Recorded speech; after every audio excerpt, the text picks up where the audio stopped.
याद करो जब तुम भागे चले जा रहे थे, किसी की तरफ पलट कर देखने तक का होश तुम्हें न था और रसूल तुम्हारे पीछे तुमको पुकार रहा था। उस वक्त तुम्हारी उस रोश का बदला अल्लाह ने तुम्हें यह दिया कि तुमको रंज पर रंज दिए ताकि आइंदा के लिए तुम्हें यह सबक मिले कि जो कुछ तुम्हारे हाथ से जाए या जो मुसीबत तुम पर नाजिल हो, इस पर मिलूल ना हो। अल्लाह तुम्हारे सब ऐमाल से बाखबर है।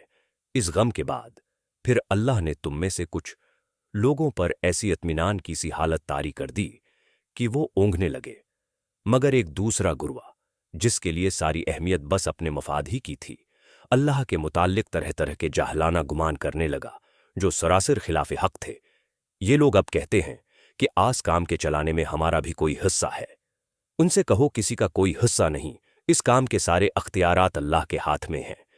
दरअसल ये लोग अपने दिलों में जो बात छिपाए हुए हैं उसे तुम पर जाहिर नहीं करते। उनका असल मतलब ये है कि अगर क़ियादत के अख्तियारात में हमारा कुछ हिस्सा होता तो यहां हम न मारे जाते। उनसे कह दो कि अगर तुम अपने घरों में भी होते तो जिन लोगों की मौत लिखी हुई थी वो खुद अपनी कत्लगाहों की तरफ निकल आते। और ये मामला जो पेश आया ये तो इसलिए था कि जो कुछ तुम्हारे सीनों में पोशीदा है अल्लाह उसे आजमा ले, और जो खोट तुम्हारे दिलों में है उसे छांट दे। अल्लाह दिलों का हाल खूब जानता है।